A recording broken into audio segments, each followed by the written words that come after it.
Hi friends, आज આપણે શું શીખીશું? સેન્ટેન્સ બનાવતા પણ શેના સેન્ટેન્સ? રિવર બેંક ઓર એવા નદી કિનારો. રિવર બેંક મીન્સ નદી કિનારો. રિવર એટલે નદી અને બેંક એટલે કિનારો. આ તો આપણને બધાને આવડે. ચલો જોઈ લઈએ નદી કિનારાના સેન્ટેન્સ કેવી રીતે લખશું. સૌથી પહેલા date, day, name and roll number લખી લેશું. ફ્રેન્ડ્સ, આપણે નદી કિનારે તો બધી વસ્તુ જોયું હોય ને, પણ એના માટે આપણે શું શીખવું જોઈએ? સેન્ટેન્સ લખવા માટે સ્પેલિંગ. જો આપણને સ્પેલિંગ આવડશે તો આપણે ઈઝીલી સેન્ટેન્સ લખી શકીશું ને. ચલો તો પાકા કરી લઈએ પેલા સ્પેલિંગ. ચલો સ્ટાર્ટ કરીએ. Number 1. Spelling number 1. Banyan tree. Banyan tree means tree એટલે તો ઝાડ, પણ બનિયન ટ્રી મીન્સ યસ, વડનું ઝાડ. બનિયન ટ્રી મીન્સ વડનું ઝાડ. ચલો સ્પેલિંગ રાઈટ કરી લઈએ. BANYAN TREE. સાવ ઈઝી સ્પેલિંગ છે. BANYAN TREE. બનિયન ટ્રી એટલે વડનું ઝાડ. નેક્સ્ટ નંબર 2 જોઈ લઈએ. ટ્રંક. ટ્રંક એટલે થડ. ઝાડનું થડ હોય ને, અને શું કહેવાય ઇંગ્લિશમાં? ટ્રંક. TRUNK. ટ્રંક એટલે થડ. ટ્રંકનો સ્પેલિંગ TRUNK. ટ્રંક એટલે થડ. નેક્સ્ટ નંબર 3 જોઈએ. HORNS. હોર્ન્સ એટલે શિંગડા. હોર્ન્સનો સ્પેલિંગ HORNS. હોર્ન્સ એટલે શિંગડા. માથે શિંગડા હોય ને, પશુઓને હોય ને, એ શિંગડા. HORNS. હોર્ન્સ એટલે શિંગડા. નેક્સ્ટ જોઈએ થીમ. થીમનો સ્પેલિંગ THIM. થીમ એટલે પાતળી. થીમનો સ્પેલિંગ શું થાય? THIM. થીમ એટલે પાતળી. થીમનો સ્પેલિંગ THIM. થીમ એટલે પાતળી. નેક્સ્ટ સ્પેલિંગ નંબર 5 જોઈએ. પોટ્સ. પોટ્સ એટલે માટલા. POTS. પોટ્સ એટલે માટલા. પોટ્સ એટલે માટલા. ચલો નદી કિનારે બીજું શું હોય? ટેમ્પલ. ટેમ્પલ મીન્સ મંદિર. ટેમ્પલ નો સ્પેલિંગ જોઈએ. TEMPLE. સાવ ઈઝી છે. પી નું પકડું ક્યાં આવશે? લીટીની નીચે. ટી અને એલ નું લાઈન ની ઉપર સુધી હટશે પકડું. ઓકે. TEMPLE. ટેમ્પલ એટલે મંદિર. નેક્સ્ટ જોઈએ નંબર 7. 7 નંબર નો ક્લીન. ક્લીન એટલે સ્વચ્છ. નદીનું પાણી કેવું હોય? ક્લીન. ક્લીન મીન્સ સ્વચ્છ. ક્લીન નો સ્પેલિંગ જોઈએ. CLEAN. ક્લીન એટલે સ્વચ્છ. CLEAN. ક્લીન એટલે સ્વચ્છ. અને નદીનો સ્પેલિંગ તો આપણને આવડવો જ જોઈએ. ચલો જોઈ લઈએ. RIVER. રિવર એટલે નદી. RIVER. રિવર એટલે નદી. ચલો હવે આપણે સ્પેલિંગ તો પાકા કરી લીધા. હવે આપણે સેન્ટેન્સ લખતા શીખીશું. ચલો સ્પેલિંગ આવડી ગયા તો સેન્ટેન્સ તો ઈઝીલી શીખી લેશું. સ્ટાર્ટ કરીશું. Number 1. There is a big banyan tree. Big એટલે મોટું. banyan tree એટલે શું થાય? વડનું ઝાડ. It has thick trunk. Thick means જાડું. Trunk means થડ. તેને જાડું થડ છે.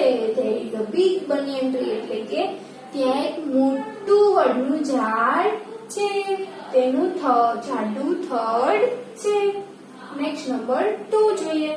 There is a cow. આગળ આપણે જોઈ ગયા કે સિંગ્યુલર હોય તો there is થી સેન્ટેન્સ બનાવવું. જ્યારે પ્લુરલ હોય તો there are થી સેન્ટેન્સ બનાવશું. Okay. There is a cow એટલે કે ત્યાં એક ગાય છે. જો there is છે એટલે કે એક ગાય છે. It has a big horns. Horns means શિંગડા. Big એટલે મોટા. તેને મોટા શિંગડા છે. There are thin women. એટલે કે ત્યાં પાતળી સ્ત્રીઓ છે. થિન મીન્સ પાતળી, વુમેન મીન્સ સ્ત્રીઓ, ત્યાં પાતળી સ્ત્રીઓ છે. નેક્સ્ટ નંબર 4 જોઈએ. There is a fat woman એટલે કે ત્યાં જાડી સ્ત્રીઓ છે. ફેટ એટલે જાડી અને વુમેન એટલે સ્ત્રી, ત્યાં જાડી સ્ત્રી છે. જો આ WOMEN વુમેન એટલે સ્ત્રી ઓ થાય અને WOMAN વુમન એટલે સ્ત્રી. આ એનું પ્લુરલ નાઉન છે અને આ છે સિંગ્યુલર નાઉન. ઓકે, નેક્સ્ટ જોઈએ. There are small pots. Pots means માટલા. Small means નાના. Small pots એટલે નાના માટલા. ત્યાં નાના માટલા છે. નેક્સ્ટ જોઈએ number 6. There is an old temple. It is a small temple. એટલે કે there is an old temple means એક જૂનું મંદિર છે. ત્યાં શું છે? એક જૂનું મંદિર છે. જૂનું એટલે એને ઇંગ્લિશમાં શું કહેશું? ઓલ્ડ. ટેમ્પલ મીન્સ મંદિર. It is a small temple. Small means નાનું. ટેમ્પલ એટલે મંદિર. તે નાનું મંદિર છે. નેક્સ્ટ જોઈએ number 7. There is an old man. Old man એટલે વૃદ્ધ માણસ. ત્યાં એક વૃદ્ધ માણસ છે. નેક્સ્ટ જોઈએ number 8. There are children. Children means બાળકો. ત્યાં બાળકો છે. નેક્સ્ટ નંબર 9 જોઈએ. The boy has straight hair. Boy ના કેવા વાળ છે? બોય એટલે છોકરો. છોકરાના વાળ હેર કેવા છે? હેર મીન્સ વાળ. વાળ કેવા છે? તો કે સ્ટ્રેટ. સ્ટ્રેટ નો સ્પેલિંગ STRAIGHT. સ્ટ્રેટ હેર એટલે કે સીધા વાળ. ચલો રાઈટ એઝ રૂલ્સ લખીશું સ્પેલિંગ. જીનું પકડું ક્યાં આવશે? લાઈનની નીચે. એટલે કે છોકરાને સીધા વાળ છે. નેક્સ્ટ જોઈએ. The girl has curly hair. Girl means છોકરી અને curly hair એટલે કે વાંકોડિયા વાળ. curly નો સ્પેલિંગ CURLY. y નું પકડું ક્યાં આવશે? લાઈનની નીચે. તો કે curly hair એટલે કે વાંકોડિયા વાળ. ચલો નેક્સ્ટ જોઈએ નંબર 11.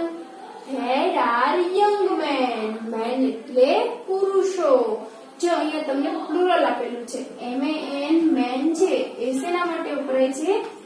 એક વચન, એક જ પુરુષ હોય ત્યારે. અને MEN મેન એટલે બહુવચન માટે. મેન શેના માટે વપરાશે? બહુવચન માટે. MAN છે એ એક વચન માટે અને MEN છે એ બહુવચન માટે. તો અહીંયા શું છે? બહુવચન છે એટલે કે પુરુષો થશે, એક પુરુષ નહીં. There are young men. young એટલે યુવાન. ત્યાં યુવાન પુરુષો છે. નેક્સ્ટ જોઈએ. There is a tall man. tall એટલે ઊંચો. ત્યાં ઊંચો માણસ છે. He has short hair એટલે કે તેને ટૂંકા વાળ છે. short means ટૂંકા. નંબર 13 જોઈએ. There is a short man. જો MAN છે એટલે કે એક જ માણસ છે. ત્યાં એક થીણો માણસ છે. short means થીણો. He has long hair. long એટલે લાંબુ. hair એટલે વાળ એટલે કે તેને લાંબા વાળ છે. નંબર 14 જોઈએ.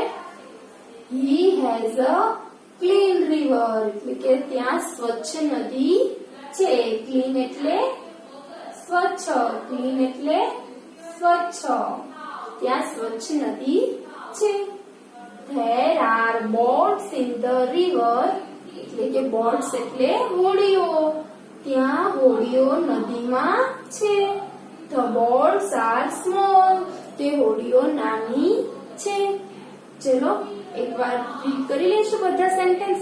સ્પેલિંગ સાથે લર્ન કરી લઈશું. સ્પેલિંગ પહેલા લર્ન કરશું, ત્યાર પછી સેન્ટેન્સ લર્ન કરશું એટલે આપણને જલ્દી યાદ રહી જાય.